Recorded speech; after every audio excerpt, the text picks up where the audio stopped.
PFC in the spotlight, and we've got Parminder Chopra, Chairman Managing Director, now joining us on the show. Thank you for taking time out. To begin with, there are several factors from the power sector, be it the thrust from the government, the kind of capex plans. You have also seen pretty strong traction in your disbursement growth. Do you think that we can see this traction continued in light of the kind of thrust that we've seen in the power space? Yeah, thank you very much for the opportunity.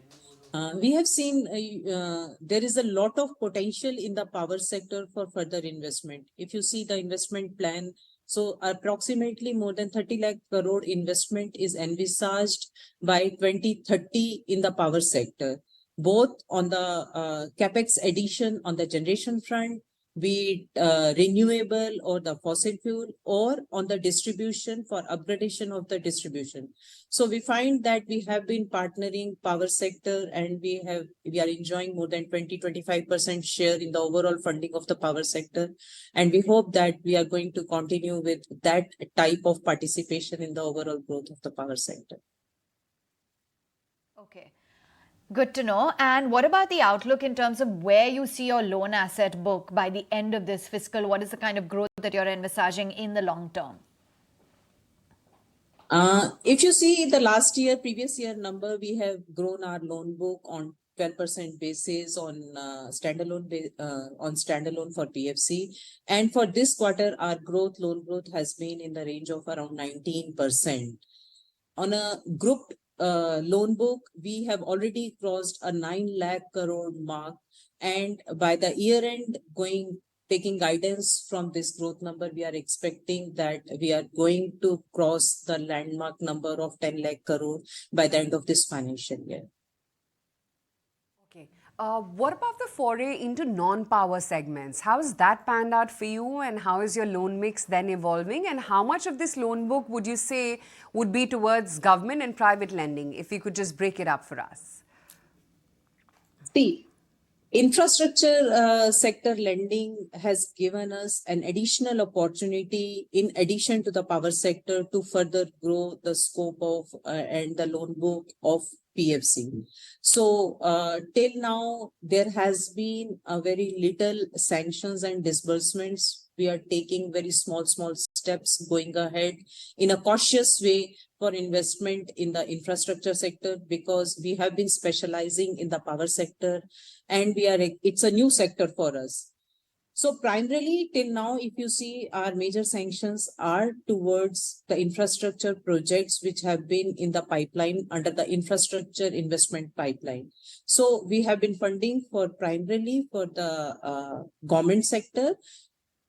Private sector is there, but not that much if we compare. But going forward, we are looking for opportunities both on the government as well as on the private sector for funding of the infrastructure.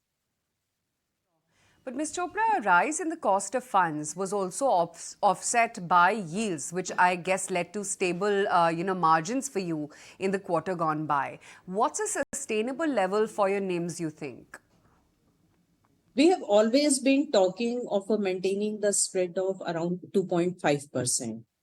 You know that, as you rightly said, that there has been some pressures on the cost of borrowing. We have been working on that front and trying to curtail our cost of borrowing by maintaining a proper mix of borrowing from bonds as well as from the loans, both from the domestic as well as from the foreign banks. If we see the borrowing during the current financial year, it has been approximately 55% through bonds and 45% through term loans, both from foreign as well as the domestic bankers. So we are trying to maintain a healthy mix on the one side, and on the yield side also, you might have seen that we have been working, and on quarter to quarter, we have improved on yields from 9.85% to 9.92%. So we are quite hopeful that we are going to maintain the guidance given by PFC of maintaining a spread of 2.5%. And your asset quality has seen a marked improvement over the course of the past few quarters. What is the outlook on your asset quality? So as you rightly said, that there was at one point of time, we had 35,000 crore of NPAs. Right now, we have only 16,500 crore of NPAs, on which already a provisioning of 72% has been made. So our net NPA ratio is, as on 30th of September 2023, is just 1%. If you asked about the split, that it's a 16,500 crore has already been admitted in NCLT, and for 2,500 crore of assets, we are working outside NCLT. We are specializing in power sector, so we believe in revival of the assets. So that is why we are giving a customized resolution plan for each and every asset separately. And going forward also, you will see that in the coming quarters, we are, for the 2 to 3 assets, we are in the advanced stage of resolution. So you will be further seeing the improvement in the net NPA ratios. Credit costs have become negative in Q2. There was a provision reversal as well. For the benefit of our viewers, can you just take us through what exactly had happened? So we have resolved one of the major assets on which that was a change under the change in the management provision, and on which the reversals during the current quarter was approximately 550 crores.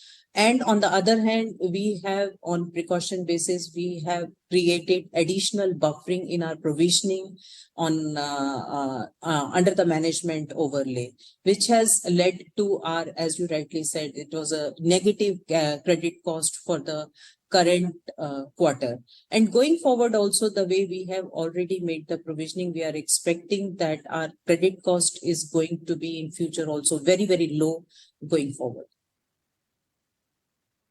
And you also had a 30,000 crore rupees test book. We spoke about that about 6 years ago. There are you expecting to come through to the year? And I just want to understand basically what would be your recovery rate? Till now, there is a mix of response. If you talk on the recovery rate, there were few assets which were in the quite advanced stage, and we have got a very good recovery. In few of the assets, we have even got 100% recovery of our loan outstanding. On the other hand, there were few assets which are at the initial stage, on which no visibility was seen, and eventually that has gone to liquidation. So on an average, if we talk, our recovery rate has been from 65 to 70% on an average. Given your improving profitability as well as growth prospects, what is it that we can expect both in terms of, your return on assets and equity both? We are expecting that going forward, we will be trying to improve the return on equity, in the sense that, that there has been pressure on the cost of borrowing as of now, and the market has given view of higher the longer. So we are looking at the markets and expecting that going forward, it is once the borrowing cost is a bit more stabilized, so we will be improving our return on equity. Right, Ms. Chopra, great to have you on the show. Thank you so much for joining in, and wish you and your entire team a very happy Diwali from all of us. Yeah, thank you very much, and happy Diwali to you, all the viewers. Thank you.